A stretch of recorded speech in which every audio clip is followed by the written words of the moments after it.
All right, welcome to the situation update for Tuesday, January 18th, 2022. Mike Adams here. Thank you for joining me. I've had two really awesome days back to back, and both characterized by just really fun, amazing experiences, starting with Sunday in the Lost Pines Forest in central Texas, harvesting pine needles. And I think I'm still kind of on a I don't know, a nature joy high from that day. Frankly, it just feels so good to be out there in nature. It's like God's temple, just all these pine trees with the most amazing bark too, by the way, just all around you. And the sunshine and the Texas big skies is amazing. I had a great time. And then also had a wonderful experience yesterday getting to meet with and talk with some really amazing people who are part of this mass awakening movement that's taking place. And one of them was a physician, a doctor. I'm not going to give his name yet, but you'll probably hear from him later on. And at some point in the conversation, I said, yeah, we need a parallel medical system because this system that we currently operate under, this system is collapsing. And he said, yeah, it's over. It's gone. It's done.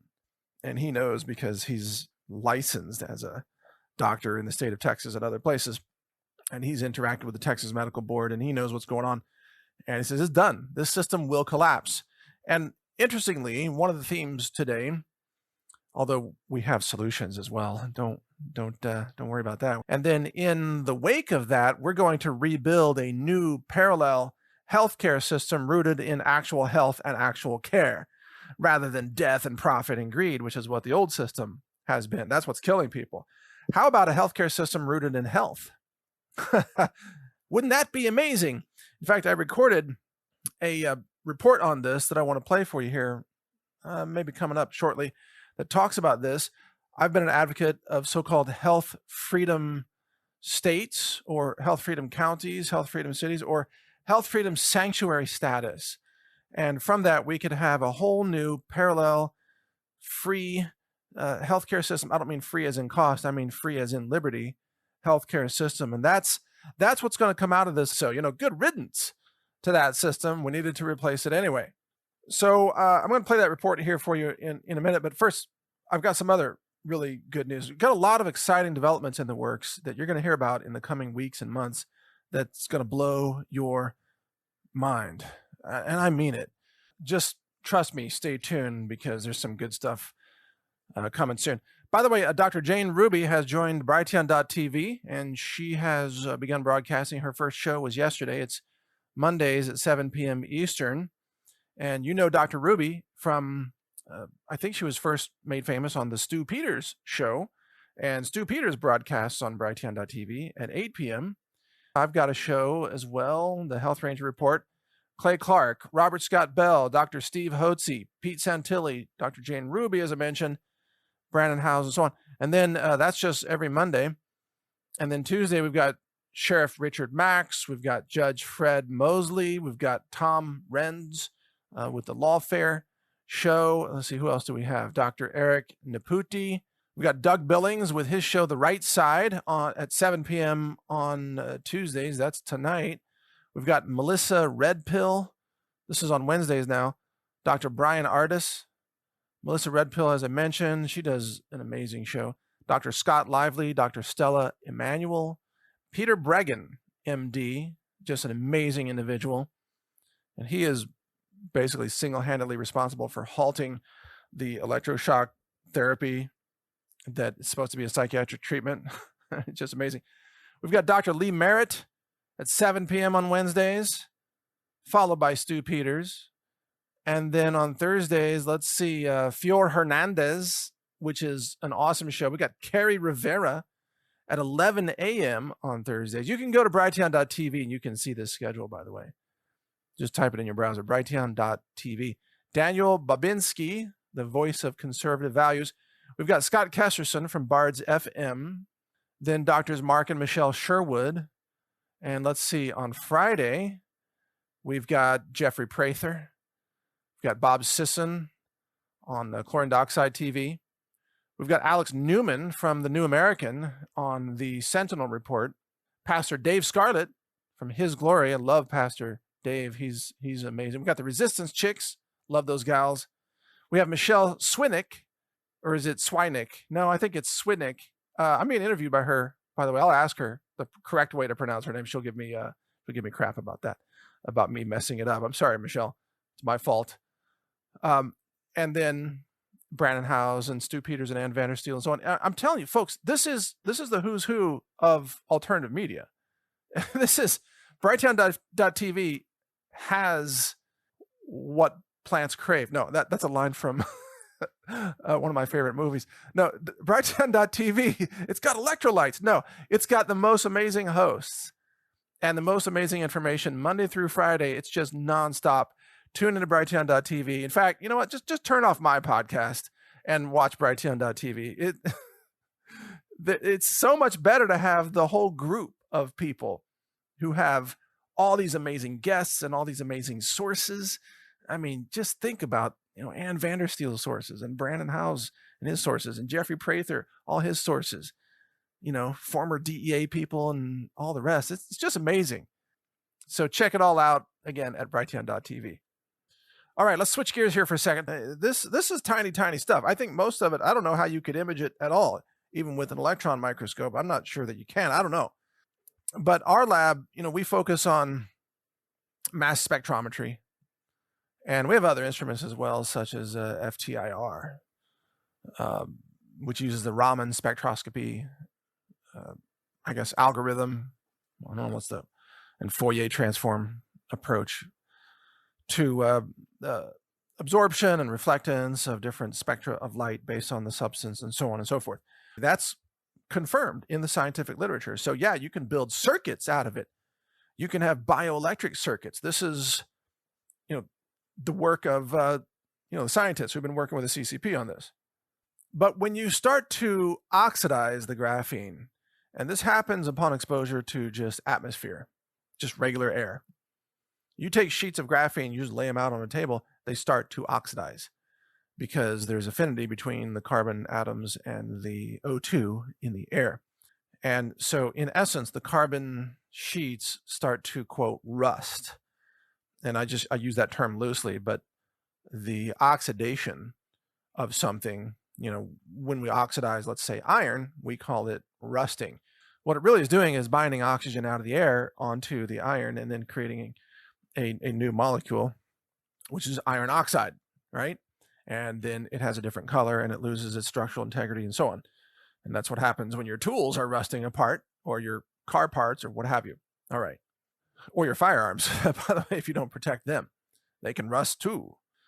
So let's say steel can rust, well, can graphene rust? And the answer is yes. Graphene oxide is rusted graphene.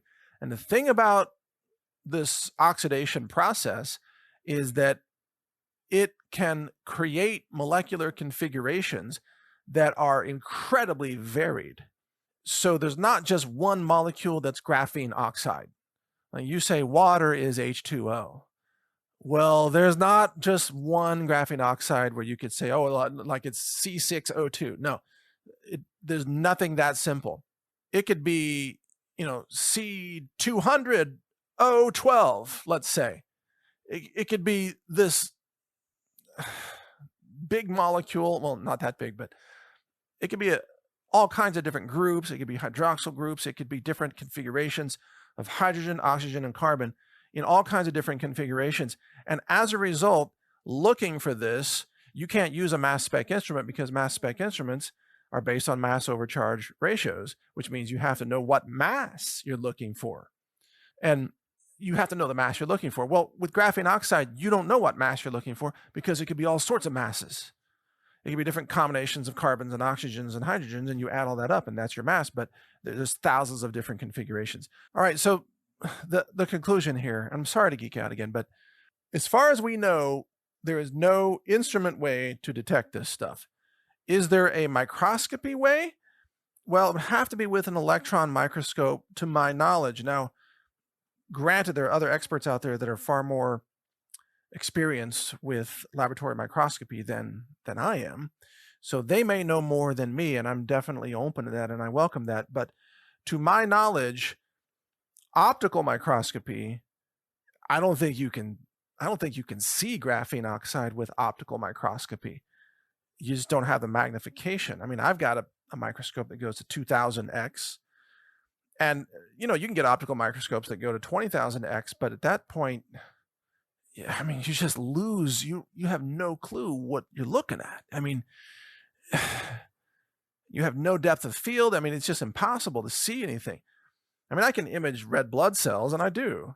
I take my own blood with a little diabetes prick thing, squeeze out a little blood, put it on a slide with a slide cover, slap it under the microscope, put on about 1,500 times magnification. I'm looking at my blood, and it all looks good and healthy.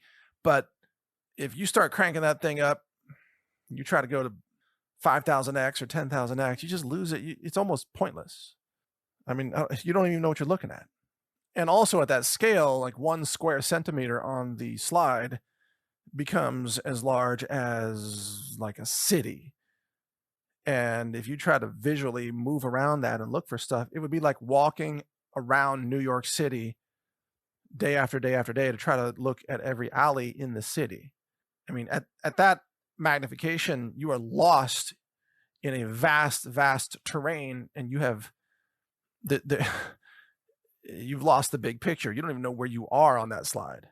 So the only remaining option for visualizing this would have to be some form of electron microscopy, and perhaps that's what people are using. I wish I had an electron microscope. Going to add that to my wish list of things to get, but then I have to probably undergo a couple of weeks of training and everything, and right now I don't have time for that, and I don't want to run the vacuum pumps all day, by the way, either. Just one more vacuum pump in the lab, there's already like 6 pumps running all the time and a couple of turbines too. You walk in there and it's like zzz, everything's humming. There's keeping this stuff going takes a lot of spinning metal. Let me just tell you, I don't know that I want another electron microscope. I mean, another instrument with a turbine and a rough pump and all that stuff. But that might be the only way to image this.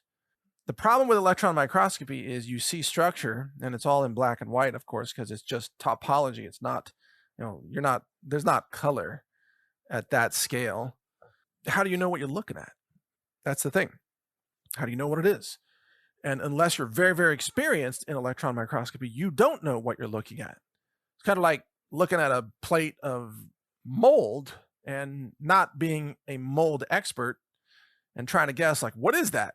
It's blue and fuzzy. I don't know. It grew out of a coffee cup. What is it? No, you have to be an expert in mold to know what that is. Just like you have to be an expert in electron microscopy to know what molecules you might be able to image or what substances.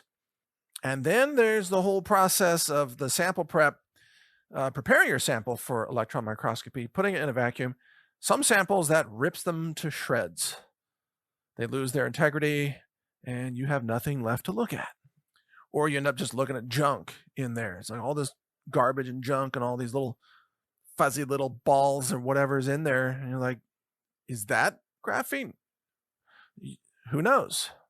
So I wish we lived in a world of Star Trek where we had this advanced, what do they call it? The tricoder. You point it at somebody and it can scan them and diagnose them and knows everything what's going on in their body. I wish we had magical instruments that could just tell you everything that's in something. But there is no such thing, not with today's technology. So really our lab instrumentation in our world today is pretty crude.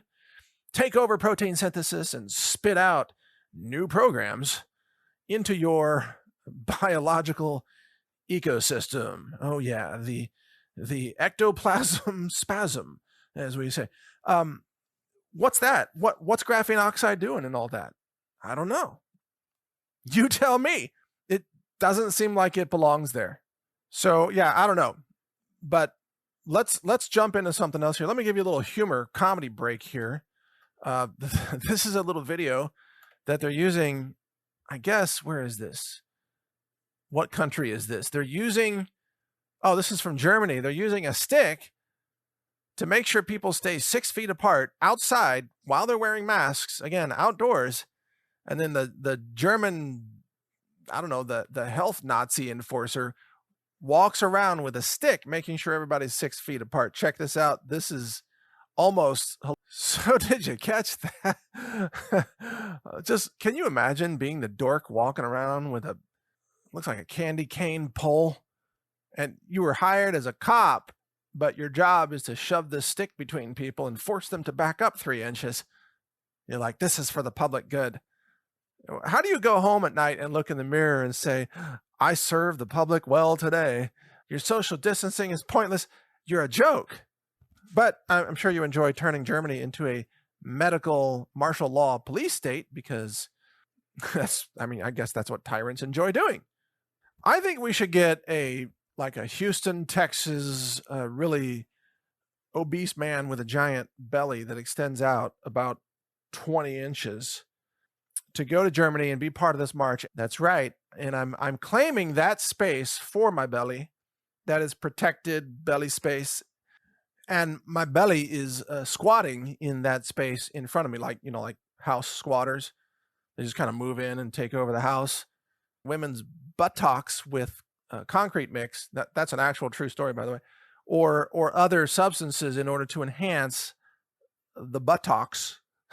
I'm saying that like Forrest Gump on purpose because I think it's funnier. I got shot in the buttocks, sir. Remember that? But you could take a big booty girl and you could put her on the streets of Germany. And then when the stick touches the booty, you can say, no, that's my booty space back there. And then what would be amazing is if you could get the big belly guy to go out with the big booty girl, they could stand together, booty girl in front, belly guy in back, and her booty could be up against his, I guess, upper legs, and his belly could be up against her back. And it would be like yin and yang. It's like a perfect fit. The booty and belly Wonder Twins. And wherever they're standing in that configuration, they could each just pivot 180 degrees and instantly just clear out the space all around them in all directions, take up more space, and make the German social distancing police lose their minds because you can't penalize the booty, honey, right? That's what I want to see, a big booty girl in Germany that the cops are trying to say your booty is sticking out too far. I just want to see how that's handled in a socially acceptable manner by a government worker. That would be a fun one to watch. I just want to see a cop go up to a big booty girl and say, oh, I'm sorry, ma'am, your booty has extended 8 inches too far into the protected social distancing space. And I want to see that girl go, what did you say about my booty? And maybe it could be like a big booty Brazilian girl or something, right? I mean, just can't be white. Let's get a girl with some color. I don't mean on her skin. I mean in her attitude.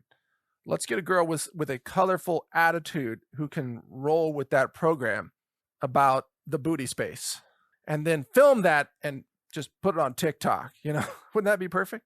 Oh, and come to think of it, who's the perfect candidate for this? Nicki Minaj, right? Haven't heard from her in a while. We all here, Mr. Policeman, and get your stick out of our booty space.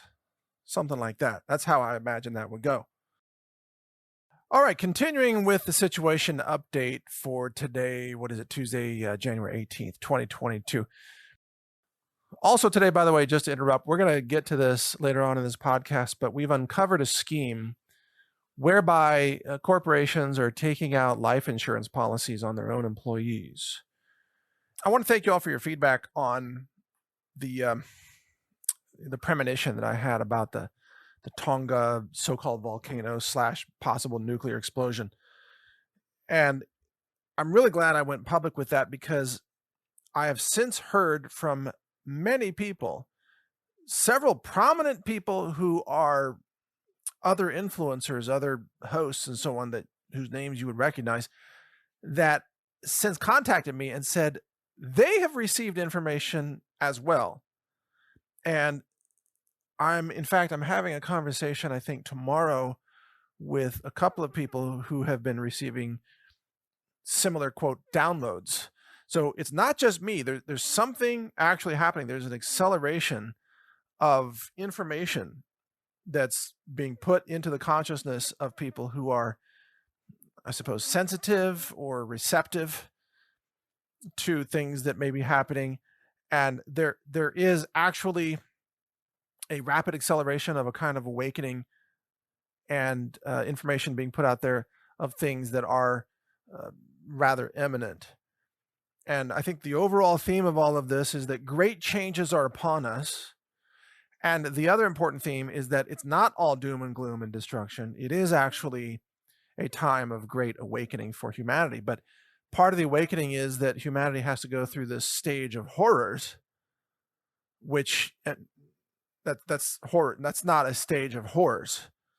That would be like something that Hunter Biden goes through. I'm talking about a stage of horrors. But then on the other side of all this, for those who survive this, there's going to be a great awakening. And it is astonishing to me that there is quite literally there is this idea is being downloaded into the minds, the consciousness of a growing number of people. So if you start to get information about this, understand it's very real. This is beyond just the 100th monkey effect. This is some kind of divine plan. And the sad part is that this plan requires a tremendous amount of human suffering and destruction. In fact, the total destruction of the system we once knew. We are going to see the destruction of the economic system, the currency, the fake currency.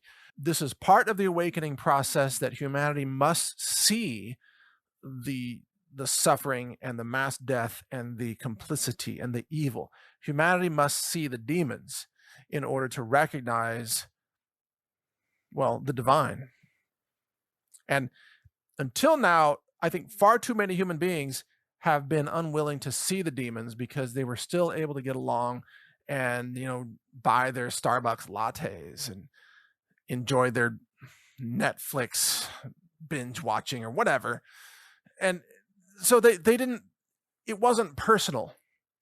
But now it's about to get super personal in the destruction that is coming. And it's weird because, I don't want to talk about just negative things, but it turns out that this negative phase is part of the awakening process. Isn't that interesting? So they are one and the same. Oh, wow. So folks, the disruption is going to be massive. And the vast majority of truckers refuse to do this. And here's just a quote from somebody. I know this is a small number, but it's an example. We have a friend who drives for a trucking company. They have 10 drivers who go to Canada. He's one of them. The company told them, you must all be vaccinated. 7 refused. The company now has 3 drivers for Canada. So, just lost 70% of your capacity to Canada. So Canada is going to have a whole lot of empty shelves in about, well, let's say 2 weeks max, maybe sooner than that, because the supply, the buffer of the supply chain is not that deep. But I would estimate around 2 weeks, you're going to start to really see store shelves go empty. And then within 4 weeks, there's going to be a freaking panic across Canada about this. So I would like you to hear this 45-second little snippet video from a Canadian truck driver who tells you from his point of view what this is going to mean for Canadians, both importing and exporting. Check this out. 76,000 loads of freight that is not being put into the Canadian and the U.S. economy. That's 76,000 loads of freight back and forth across the border. That's not going to be happening. That's 38,000 loads of freight coming back into Canada, your food, your clothes. That's 38,000 loads of freight not going out of Canada. So if you work at a manufacturing company, you're going to be stockpiled and stuff because there won't be a truck there to pick it up. You don't see this? Wake up. Wake up, and I would suggest you stock up. Take care. Thanks. Okay, so this is all being engineered. That's the thing. This is all on purpose. They're trying to bring down the economies of the world. Now, again, as I just mentioned, this is interesting because tearing down the old system is necessary to unleash the new system and the golden age for humanity that can follow if we build it. But the old system has to be torn down by the corruption and the incompetence, the criminality, the stupidity of those who are, quote, in charge. And the great news is they're so stupid, they're tearing it down with incredible speed. It's like, we're not going to have to wait that long for they're tearing down the healthcare system, tearing down transportation, logistics, trucking, food, economies, finance, fiat currency. They're tearing down housing. And in fact, I'm one of the builders. I'm building, Brighteon.com, Brighteon.tv, BrighteonRadio.com, and so on. This is part of the infrastructure of the new economy. I'm also building, as you know, massive warehouse for food manufacturing, order fulfillment, distribution. Well, I say massive. It's massive from my point of view, not massive compared to Amazon. But, it's 60,000 square feet, big enough. I believe in building infrastructure because I understand that we have to build an alternative infrastructure. And then other people out there like Andrew Torba from Gab, he's launching his own alternative bank. And there are many other people out there building new credit card merchant processing systems outside the current system. Before long, we're going to have not only alternative video platforms like Brighteon, BitChute, and so on, alternative social media platforms like I guess Parler and Getter and Gab and so on, and Brighteon.social, but we're going to have an alternative entire healthcare system, parallel healthcare system, a parallel monetary system that will probably have some component of crypto involved in it. They will not be able to join us in the new America, the new world. And I don't mean new world order, by the way. That's what the new world order wants, is a system of totalitarian centralized control. What you and I are building is a system of decentralization, local autonomy that is in total contradiction to a new world order. But it's still a new world. It's a parallel world based on we the people rather than the evil globalists like Klaus Schwab and whoever. But you got to understand, this is the big picture of what's happening. So it really is the collapse and the downfall and the doom and gloom. At the same time, it's also the awakening and the rebuilding, the reconstruction, the sharing of information and knowledge and so on alternative systems like naturalnews.com and Brighteon.com and so on. I mean, think about how bad it would suck today to be a leftist who only gets your information from MSNBC, CNN, Google. You're ignorant. You're oblivious to reality. If those are your information sources, you don't know anything about health, medicine, nutrition, money, finance, history, geology. You don't know anything about what's going on with World War III, Russia. And it's a world of abundance that you and I live in.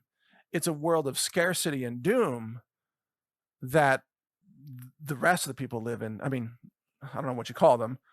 The oblivious sheeple, the masses, the conformists, the obedient ones. Maybe that's a better term. The obedient ones live in a world of obliviousness because they have chosen it. It's more comfortable for them to be ignorant. Because it takes courage and it's risky to become informed. But because you have chosen that path, it shows that you have the courage to be someone who understands that it takes knowledge in order to drive society into an awakening future full of abundance and a golden age for humanity and true decentralization, true human liberty and freedom, and so on. It takes courage to do that. It's not a passive process. You have to be actively involved in that process. So let me give credit to today's sponsor, which is BrighteonMetals.com. At least that's the URL to get to them. It's the Treasure Island Precious Metals Company. That's the official sponsor today, with also a secondary shout out to the satellite phone store, of course, SAT123.com. But why metals? Well, we're going to talk more about inflation, food inflation, and the decline. Well, we're going to talk about even life insurance, financial issues, and the decline of fiat currency, what's happening with inflation. In my view, based on what I know right now, physical metals are the best insurance policy against inflation. So inflation means that your dollars are losing a certain amount of purchasing power every year. Right now, depending on who you ask, the White House says it's what do they say, 7%? If you look at shadow stats, I think they're saying it's more like 15%. But if you actually go out and shop, it's more like 20 to 25% inflation. Just look at food prices, look at gasoline prices, look at used vehicles, look at lumber and housing and so on. Folks, it's 20 to 25% a year is what your dollar is losing. Gold and silver hold value. They don't lose value. I mean, they may go up and down a little bit in terms of dollar designation or dollar valuation, but over time, they do not lose value. They hold value. And you know why? Because you can't print gold and you can't print silver. They can print money all day long, and they do by the trillions. And that's what causes it to lose its value. You can't just create gold out of air. If they could, gold would be worthless because there'd be gold everywhere. But because it has intrinsic value and because it is scarce, it means governments can't abuse the supply and just make more to pay off all their debts and all their cronies and corruption and everything else. So they do that with dollars, which is why dollars are losing value. If you want to hold value through this what do you call it, this currency collapse, this global financial reset that they're trying to pull off, in my view, I think the best way to survive this is to get into physical gold and silver and then make that segue into whatever comes next, because the dollar is going to collapse. And I think most of the fiat currencies of the world will collapse as well. So getting a hold of physical gold and silver is key in my view. And the website to talk to Treasure Island is brighteonmetals.com. And by the way, it's a flat fee sponsorship. We do not earn any affiliate fee whatsoever on metals purchases because I don't believe in that model. I think that you should get the best deal possible so that you can get more gold for your dollar. Now, my longer term view is that I think we're going to have a viable gold-backed or silver-backed cryptocurrency. In fact, I'm talking to one creator of such a system that I think has real merit, but I'm not ready to talk about all the details publicly yet. But I think that the combination of future money is going to be, for transactions and for portability, you're going to have digital certificates that represent physical gold and silver, where you could trade the certificates with someone else through your mobile phone or through your desktop browser, electronically. So you have that fungibility and that portability, and the transactional speed. So you could even make small transactions in grams of silver or grams of gold. But then it's all backed by physical gold and silver in armed, audited, protected vaults, so that any person who has the digital certificate, which you could call a crypto coin, they can trade that digital coin for a physical gram, let's say, or ounce or whatever it is, of the metal itself. I think that's the future of crypto, frankly. What I think about Bitcoin and Ethereum and Dogecoin and so on is that they're in kind of the experimental phase of cryptocurrency, where they're trying to figure out sort of how this could work or what it looks like, or what's the core infrastructure. But there's too many people who think that Bitcoin itself is the product. They think that Bitcoin generates wealth just by creating more Bitcoin, and that's completely false. Bitcoin needs an application, or really crypto, the blockchain and cryptocurrency needs an application where it is based on something real. And I've mentioned this before. You could have crypto backed by food, like actual farming futures, food production futures that have digital certificates. And I might be doing something like that one day. Who knows? I'm really intrigued by the idea. But you could also have a kind of crypto that's backed by future oil production, because oil has real value in the economy. You could also have crypto backed by physical gold and silver. So in that case, it doesn't have to be a futures contract. It can be physical metals that are stored in a vault. And technically, you could have crypto backed by your own labor. So if you are a person and you are offering a certain amount of labor, you could pre-sell a digital certificate that can be traded for your labor. And then somebody could buy your labor coin and make you come over and mow their lawn, let's say, or something like that. That's also a viable idea. What has real value in the economy is labor and goods and production and physical items. They all have a real value. So as crypto is applied to those things that are real, then I think crypto is really going to shine. But the speculative chapter of crypto, in my view, is going to have a major reset, a major collapse, and a recalibration based on reality, because the speculative bubble is just nonsense. It's just hype upon hype upon hype, and there's nothing there. And by the way, all the hype around crypto is making our economy much more difficult to function because so many young people are saying they don't have to work because they think they're getting rich by buying Bitcoin. And yeah, it looks that way on the upside of a bubble. They think that their job is to buy Bitcoin. They even tell themselves, I'm going to be a Bitcoin millionaire. Why should I have to work? Why should I have to flip burgers or push a broom or load boxes in a UPS truck, which is a job that I did when I was in college? So many people who are young are not in the labor pool because they think their job is to just buy, sell, and trade cryptocurrency. Well, all that's going to collapse, and then crypto will end up having a real world application, as I've just described here. And one of the things that we're seeing with the Canadian trucker supply chain situation is that real products matter. Let me put it this way. Suppose you have a Bitcoin billionaire who goes to the grocery store because they got to eat too, and they show up in the grocery store and the shelves are empty. Can they make the shelves appear full of food by spending more Bitcoin? No. The answer is no. Can they mine more Bitcoin and make the food appear on the shelves? The answer is no. This problem cannot be solved by creating a digital cryptocurrency backed by nothing. The only way this problem can be solved is by fixing the supply chain, which goes all the way back to the farmer. Farmer's got to be able to get paid for producing, and the farmer has to be able to purchase inputs such as fertilizer and so on. So here's a story out of the Epoch Times. Rising input costs hit small farmers, signal more food price inflation ahead. Fertilizer prices have risen during the past year, the story says, with several retail price tags going up by more than 100%, according to DTN, a Minnesota-based company that provides real-time weather, agricultural, and commodity market information. So more than half of America's large farmers are anticipating prices for inputs such as fertilizer and fuel to go up by more than 12% in 2022. More than 12%. Okay. A Georgia-based farm known as Southern Valley Fruit and Vegetables saw fuel prices increase by 48% last year. Packing materials went up 18%, pallets went up 75%, and refrigerants soared by more than 200%. Okay.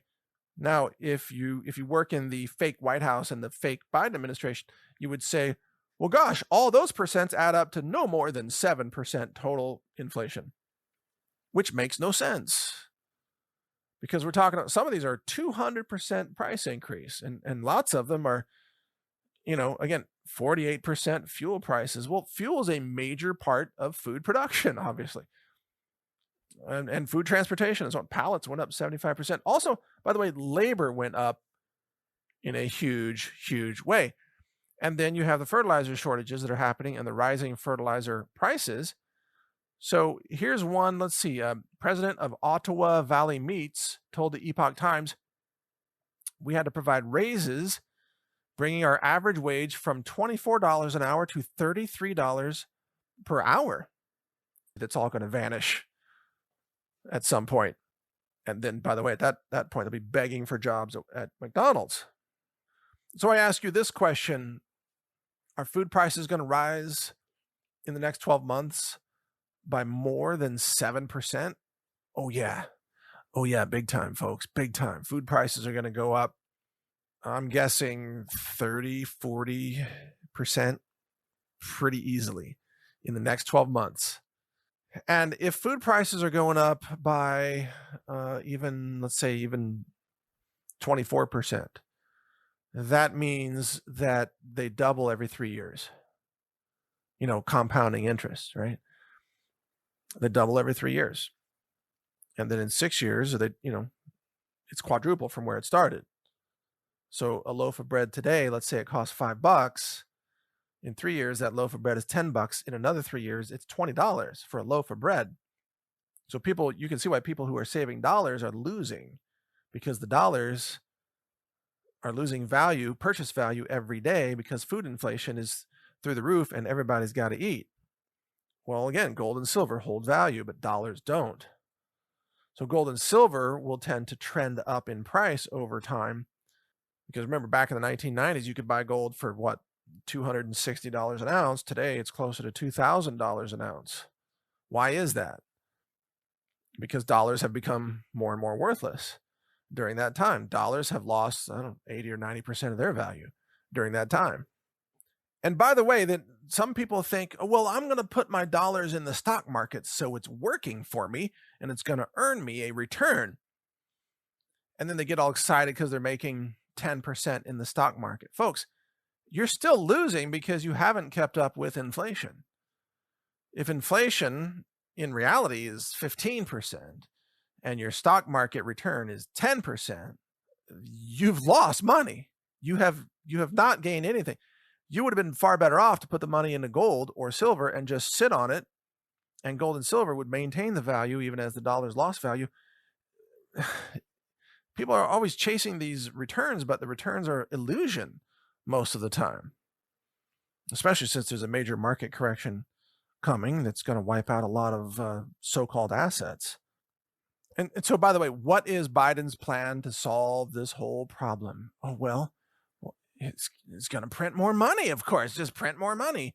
So on January 3rd, the Biden administration pledged $1 billion in American Rescue Plan funds to support independent meat and poultry processors. The aid package includes $375 million for independent meat producers, and so on and so forth. They're just throwing money at the meat plants and saying, create more meat. It doesn't work that way.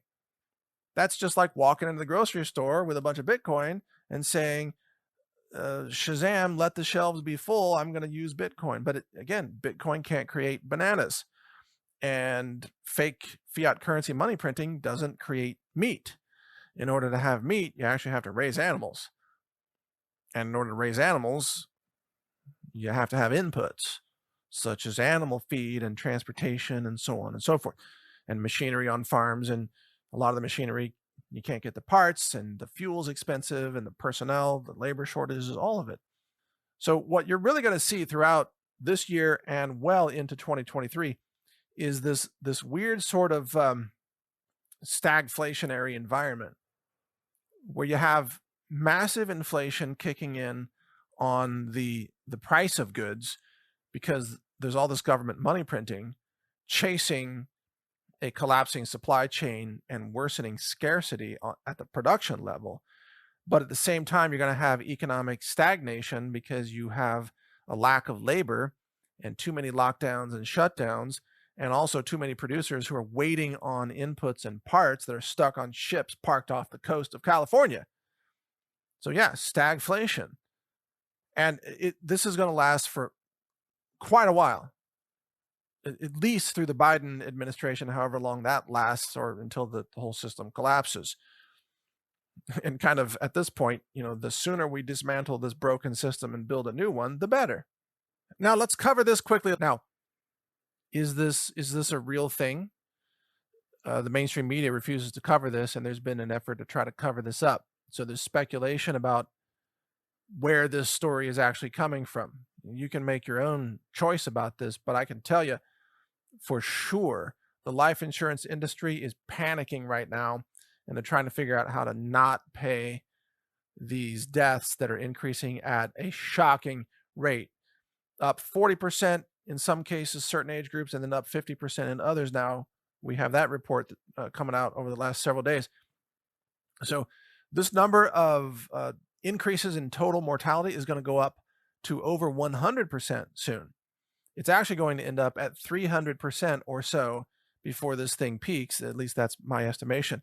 We're going to be seeing about 25,000 Americans die per day, which is really, that's about quadruple the normal number of roughly about 7,700 Americans per day. When we hit 25,000 deaths per day, the life insurance companies are going to be bankrupt. And the only way they can survive is to deny the payouts to the people who are dying from these policies. Most of the policies, by the way, are put in place by employers. So these are corporate life insurance policies. Life insurance companies are going to be absolutely wiped out. This is going to be something like a 10 sigma event, or even worse, maybe 15 sigma. Now, I don't know if you know this, but a lot of corporations take out life insurance policies on their own employees, but the beneficiary of the policy is the corporation, not the family of the employee. So think about this for a second, folks. So you get these powerful big tech corporations. They take out hundreds of thousands of life insurance policies on their own employees. And that's the shocking truth. I mean, just bombshell, unreal. In any case, that's all I have time for today. I know I'm probably even over time here, but maybe we'll get into more of this a little bit later on, but you need to know this. So I want to thank you for listening today. I want to thank our sponsors. And if you still have any time remaining, just check out brighteon.com or read my website, naturalnews.com. We've got all the hosts, all the information to keep you informed, to keep you awakened, enlightened, aware of what's going on. So I want to thank you for listening today, and I want to say God bless you and offer my prayers for you and your safety and your knowledge, your enlightenment, your longevity, your abundance. Hey, let's make it through this so that we can enjoy the world that we create together on the other side. How about that? I would love to be able to celebrate this one day with you. Say, we made it through, we defeated evil, we rebuilt the world, and now we have a new golden age because it's rooted in these principles that we were espousing this entire time. And they didn't defeat us. If you want to be free, you got to grow your own food. We have to have our own monetary system. We got to have our own parallel healthcare system. All these things, these are becoming mainstream ideas, folks. We're winning every day because more people are joining us in this realization. This is the Great Awakening. It is upon us. And it's an honor to be here with you as this takes place. I'm Mike Adams, the Health Ranger. Thank you for listening today. God bless you. Take care.